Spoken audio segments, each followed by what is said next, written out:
UDP. Asanteni sana. Huyu Jirongo alinitafuta jana. Alikuja kwa ofisi yangu, nilikuwa na wageni, ambush me. The UDP is having a delegates conference tomorrow, and I want you to be the chief guest. Kasa mimi niko na shughuli mingi kesho, niko na mkutano mwingine around the same time, but he prevails the way he has always been prevailing in the days of YK92. Akasema mpaka ukuje. Nikamwambia ni kesho iko tena NDC ya PNU, but he said I must come even for just half an hour. Nimekuja? Baba amekuja. So now I thought, what do you tell the delegate of UDP? He had told me something about the philosophy, ideology of UDP, and I said, I'll just talk to them as Kenyans. So I'll put some little notes here.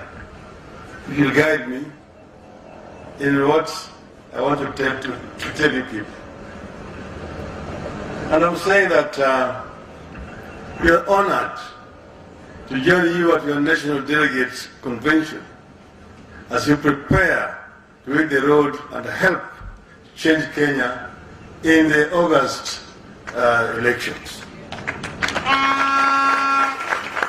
Because this party shares our greater vision for a better Kenya, bringing the people together, I'm happy to associate with it. Great things happen when Kenyans come together. Today, Kenya, like many nations, faces numerous challenges as Cyrus Jirongo has enumerated. Our economy is not strong enough to care for our people. But remember in 2002, things were just as gloomy, and we came together, and things changed. Today, our youth have no jobs. Our elderly are not adequately taken care of in retirement. A section of our leaders seem to believe that corruption is a right and a privilege that they must enjoy. However, ladies and gentlemen, Wana UDP, these challenges are not insurmountable. They are not a reason for us to give up on our country and sell anger, hopelessness to our people. As I've said before, our country is ripe for a third and final liberation. You remember, the first liberation removed colonialism and brought independence to our country. The second liberation, which was also just as protected, brought us a new and progressive constitution. Both were achieved through unity and a shared sense of purpose among Kenyans. Great things happen when we come together. The third liberation that we all agree needs to happen must bring tangible economic prosperity to our people, with a clear pathway for upward social mobility. Like the first two liberations, the third liberation will require unity of purpose and clarity of direction. That is the vision of Azimio la Umoja. Hiyo ni shabaha la Azimio la Umoja. We are determined to create the political and ideological unity that we require to confront the problems affecting our people. Our plan includes rolling out an all-out war on poverty and unemployment in Kenya, tackling healthcare challenges through more hospitals, more doctors, more well-paid and motivated health workers, and insurance, health insurance. We plan to create a broadly shared and widely supported vision on education of our children, with more schools, more trained, well-paid and motivated teachers, and focused learners. We have plans for a broadly shared vision to help each and every Kenyan citizen fulfill their basic hopes for a fair chance of upward social mobility, a full-time job on full-time pay, decent homes, good schools for children with good teachers, and security when faced with sickness or unemployment or old age.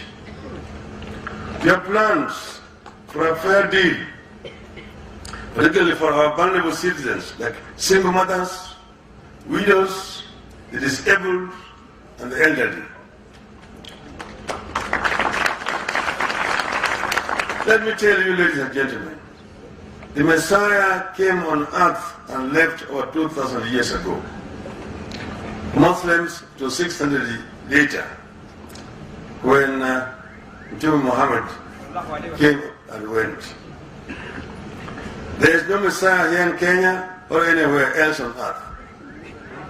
No single man or woman can claim to be able to single-handedly fix the many problems facing this nation.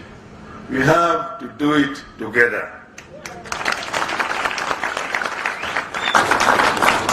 So when we say we have the will and the experience required to fix our country, the other side should listen, trust, and obey. They have a record of wrecking the country. We have a record of fixing the country. With the unity, we shall never fail. I wish you well in your journey ahead. I want to say we need to get this right this time. Bring the people of Kenya together. We know where we've come from as a country. We know where we are today. And we know our destination, where we should go. Kenya has been here now for 58 years as an independent country. I was present when they were struggling for independence. And they were saying that, look, we want Mzungu atoke. Let Africa take over so that we can confront three major enemies of our people: ignorance, poverty, and disease. 58 years since independence, those enemies are still there. Some of them have even grown stronger today. Unless we change the direction, another 50 years we shall still be here where we are. Kenya is playing at third division, where it does not deserve to play. It's only in Super League in terms of corruption. This we must change. This we must change. Unless we change this, Kenya will not get anywhere. And that's why we said we must deal first with the issues of poverty. We must get our people to work. And I've said that we start with education. Every child born in our country, irrespective of socio-economic status of the parents, will get equal opportunity for education from nursery, primary, secondary, tertiary, up to university. And when they finish their education, they will be able to get meaningful jobs which will help them to change their socio-economic status. Not pushing wheelbarrows. Not pushing wheelbarrows. And those who want to do business will get access to credit from a fund that we will create so that they can be able to do business and do not have to repay anything until after 7 years. So that they can advance themselves. That for our women and our youth. And we will also empower our people who are engaged in agriculture, introduce smart agriculture, so that agriculture can also be an employer and a rewarding to the farmers. No country in the world does not have subsidized agriculture. Even the US, in Europe, agriculture is always subsidized. So we subsidize cheap fertilizer for our farmers and other inputs so that they can be able to make profit out of farming. We will also ensure that we do a value addition to crops coming from our agriculture by creating industries, processing industries. Also industries that will also be able to process our minerals, so that we don't have to be exporting raw materials and importing finished products. That is industrial Kenya. And we said, one county, one product. That will be there. Baba Care. We will ensure that each and every Kenyan citizen is in a health insurance scheme, universal health care program, which is comprehensive, so that when they are sick, they'll be able to be attended to even if they don't have money. That's what we'll do. Finally, there are those people who you call them the poor of the poor. Kwa Swahili, sio maskini, mafukara, hoihahe, hawindi. Not through their own selection, but because of circumstances and factors which have conspired against them. Some in the rural poor, farmers, the rains have disappeared, the crops have dried up, so you have got hunger in the rural areas. Pastoralists, the animals have died because there's no water, there's no pasture. And so therefore the children have nothing to eat. The urban poor, mwingine amepiga lami, ana chochote. Mwingine alikuwa anafanya kazi, amefutwa kazi. Mwingine alikuwa anafanya kwa kampuni nyingine, hiyo kampuni imefilisika. So they don't even have money to pay rent. These urban poor. In the US, in Europe, even in Brazil, even in India, even in Egypt and Namibia, these people are treated as vulnerable people. And they have got a social protection program to cater for these people. So we say that we will introduce a social protection fund in this country. And these vulnerable families without any income, will get from the government every month 6,000 shillings. Wanatangatanga wanasema, oh, baba anadanganya watu, hakuna pesa. Mimi nimeshakuwa waziri mkuu ya Jamhuri ya Kenya. Najua pale pesa iko. Najua pale hao watu wanapenya kila mara kwa mara na kuingia na kuiba pesa zetu. Mimi najua. Sasa ile wanaingia membamba kama sindano. Baada ya mwaka moja mefura kama kupe. Unajua? Nitaziba hizo mianya zote. Utapata pesa ya kutosha ya kumudu hii mpango. Sawa? Sasa ile mnaiba pesa zenu, anabeba na gunia. Anakuja naye.